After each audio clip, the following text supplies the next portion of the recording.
Welcome to The Debate. We're diving into ideas from our sister show, The Deep Dive, specifically exploring themes from E26, How We Connected, the digital journey.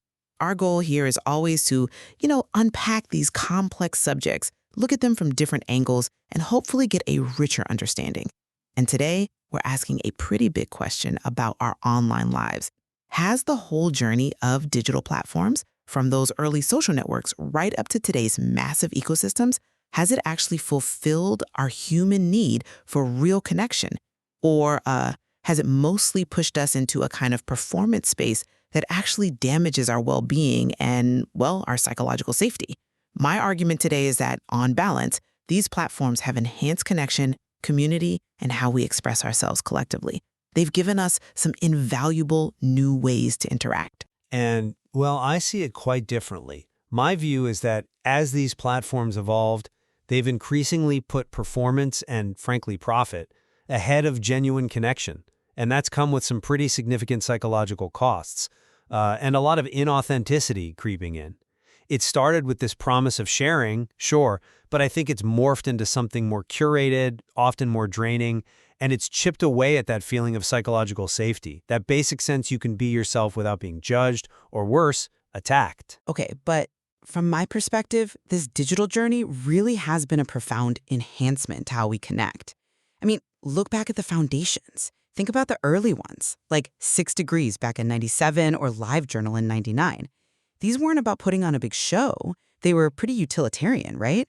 Extending connections you already had, building actual communities. 6 Degrees was basically a digital context list. And LiveJournal, that offered a real sense of psychological safety because you had control over sharing.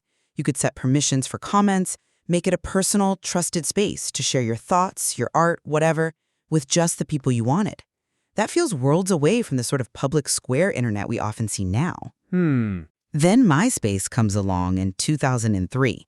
And yeah, it did revolutionize online identity and self-expression.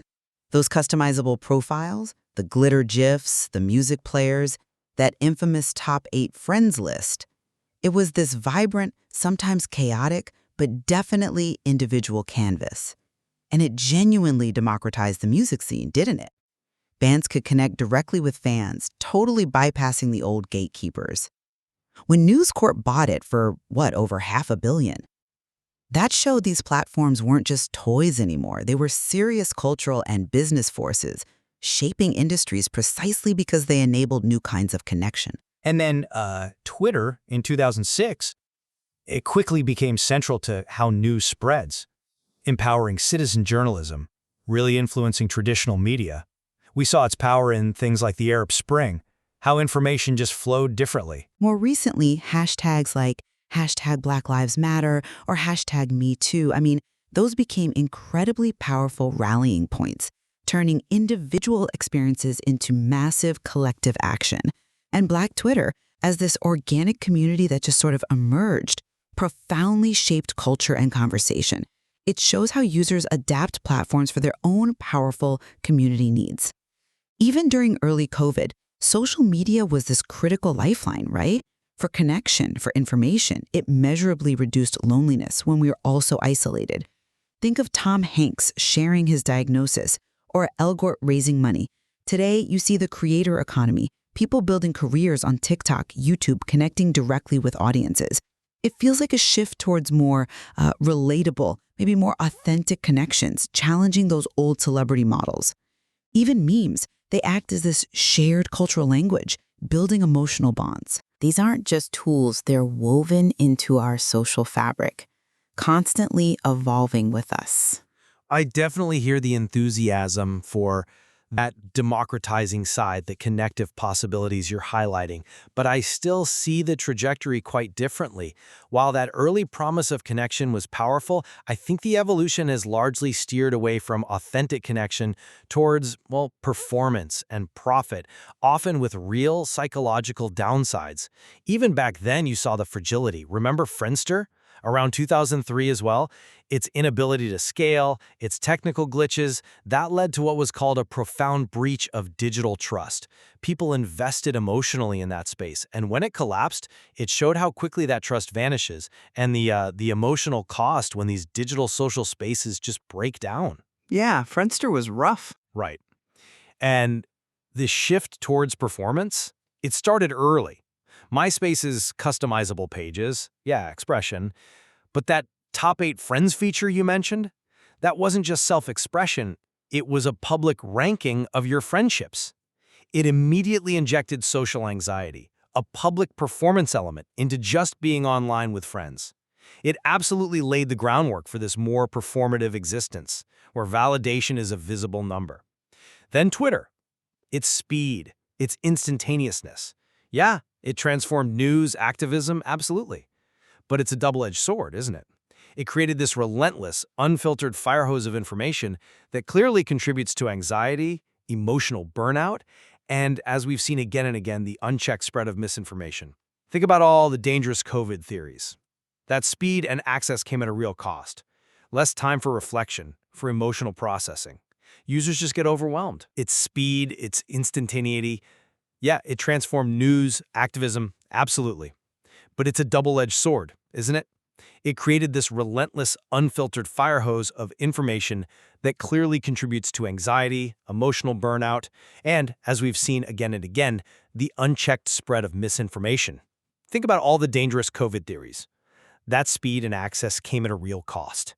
And the ethics around ownership and who profits, it's murky. That proposed Black Twitter documentary you brought up, it sparked controversy precisely because the original creators, the people who built that community, felt left out, felt erased. It perfectly highlights this struggle over who gets to tell the story, who benefits from all that collective emotional work and innovation. These platforms aren't public parks. They're own entities. Then Twitter. It created this relentless, unfiltered fire hose of information that clearly contributes to anxiety, emotional burnout, and, as we've seen again and again, the unchecked spread of misinformation. Think about all the dangerous COVID theories. That speed and access came at a real cost. And more recently, well, Elon Musk buying Twitter, rebranding it to X, the policy changes like freedom of speech, not freedom of reach, messing with blue checks, talking about removing the block function. It's caused huge disruption. Reports of hate speech spiking, the mass layoffs, and that massive user exodus. What was it, 60% of US users taking a break? That fundamentally undermines psychological safety and trust. Research even shows a measurable drop in positive feelings, a surge in outrage, anxiety, even just boredom for people passively scrolling X. It suggests the platform's design, its governance, directly impacts our mental state, and often, yeah, for the worse. Then Twitter. Its speed, its instantaneity, yeah, it transformed news, activism, absolutely. But it's a double-edged sword, isn't it? It created this relentless, unfiltered fire hose of information that clearly contributes to anxiety, emotional burnout, and, as we've seen again and again, the unchecked spread of misinformation. Think about all the dangerous COVID theories. That speed and access came at a real cost. Finally, this idea of authenticity in the creator economy. It often feels like a total contradiction. It's not just that the idea of authenticity gets fuzzy, it's how the platforms themselves, the algorithms, the monetization, actively incentivize a curated, often exaggerated persona. It's not just a blur between real and performed self, it's almost a forced fusion where your identity becomes an economic unit. That leads to burnout, identity confusion, what some call a new kind of capitalist exploitation of the self. And look at the public nature of grief, like in the tragic Molly Tibbetts case. Her family's sorrow was just grabbed, weaponized, and twisted for anti-immigrant narratives. It shows how deep personal tragedy gets hijacked, manipulated, denying people private space to heal, causing immense secondary trauma. The digital journey for many feels less like connection and more like a heavy weight. Okay, that's a fair point about the top 8 and the potential anxiety it caused. It certainly introduced a different dynamic. But even within that, what seemed like a performative space, wasn't there also a very genuine, if maybe messy kind of identity exploration happening. When we talk about authenticity, it's easy to just dismiss those early attempts as performance. But for many users back then, it felt genuine. LiveJournal had those deeply intimate diaries. MySpace, with its wild pages, that felt like a truly personal reflection of who you were, however raw. People were learning HTML, CSS, creating this unique sense of ownership online. It wasn't just playing to an audience. It felt like a personal act of self-creation. And even today, the creator economy, yes, it has pressures, absolutely, but it seems to thrive on a desire for genuine connection. Creators get celebrated for being relatable, for rawness, right? That fulfills a real desire for something beyond just polished perfection. And memes, again, they offer this shared language for collective feeling, creating bonds through humor, through shared understanding. These aren't just performance tools. They're new ways of presenting ourselves authentically and finding connection. Well, I understand arguing that relatability points towards authentic connection, but I'd counter that this relatability itself, especially in the creator economy, is often the performance. It has to be. It's a kind of curated authenticity, wouldn't you say? That psychological safety you mentioned from the early, smaller communities, where you actually knew most of the people seeing your stuff, that's largely gone. Now you have the constant pressure of metrics, follower counts, engagement rates, likes. That inherently compromises genuine authenticity, doesn't it? The MySpace Top 8 might have been an early version, but the anxiety in public ranking it introduced, that effect has only been amplified tenfold. When your income or even just your social standing depends on being constantly on, constantly producing content that hits the algorithm right, your personal identity inevitably becomes a kind of commodified brand. This leads straight to that exploitation of the self idea. The platform's architecture, from algorithm boosting certain content to direct monetization, it incentivizes that constant, often exaggerated persona. It's just really hard to be truly spontaneously authentic when every single interaction could be seen as a performance for an audience that determines your value. It creates this deep unease, this split between your genuine self and the curated version you put out there.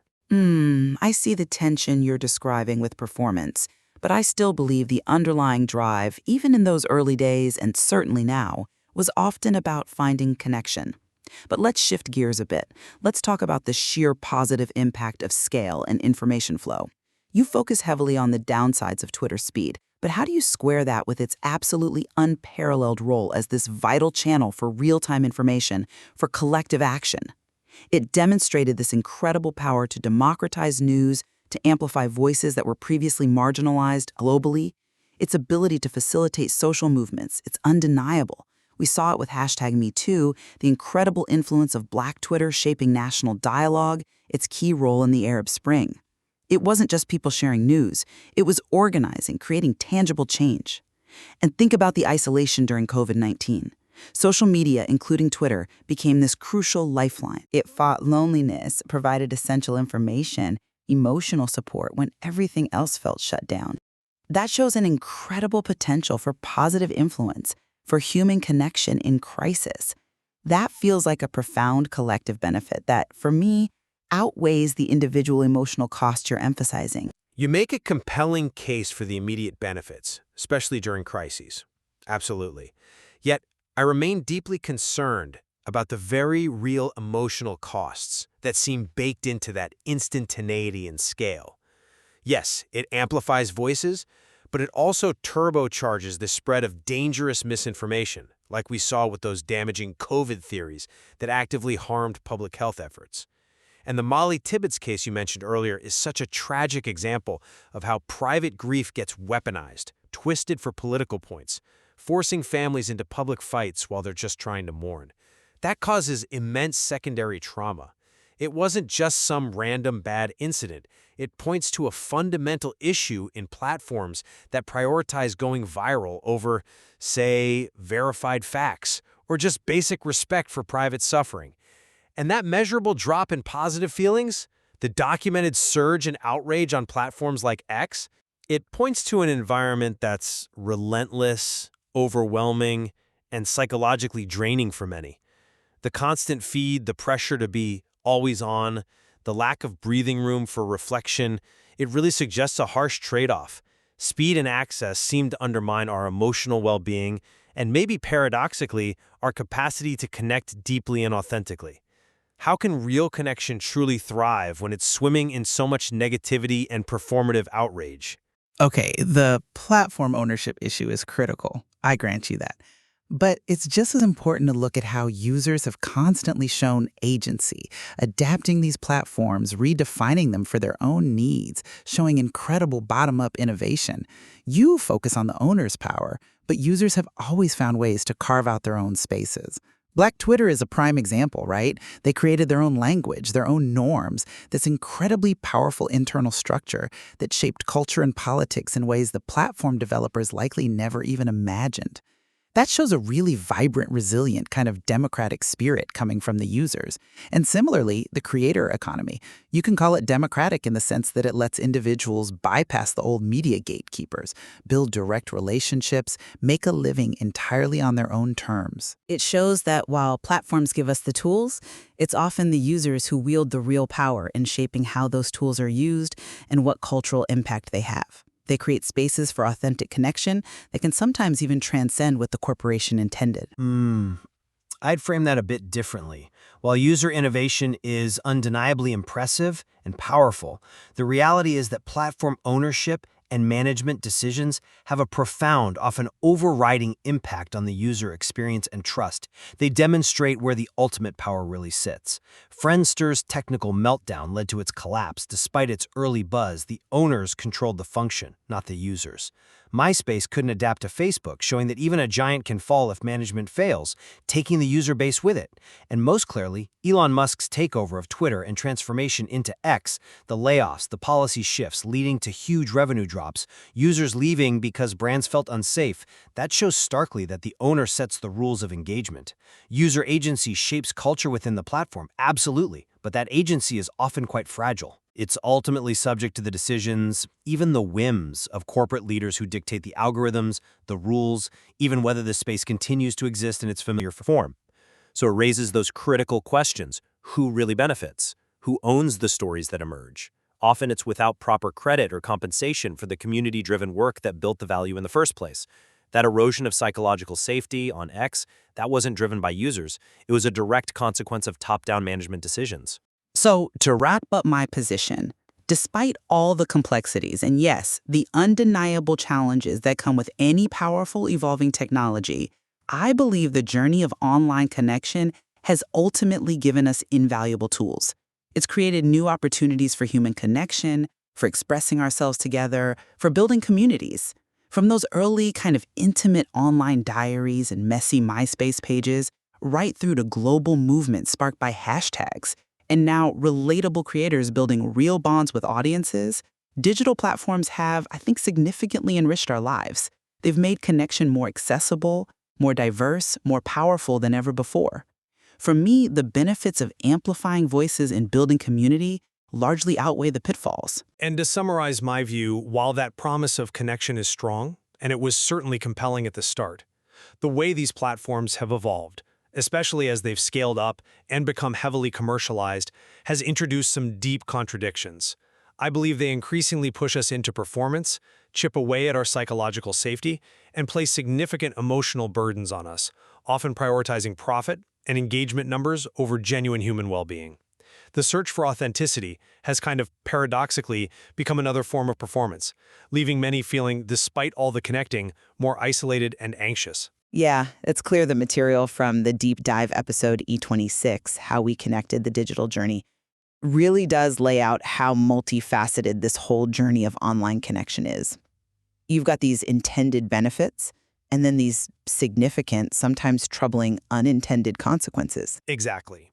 And that fundamental question, are we truly connecting more deeply, or are we just performing more intensely for an ever-present audience, that remains a really critical point to keep thinking about.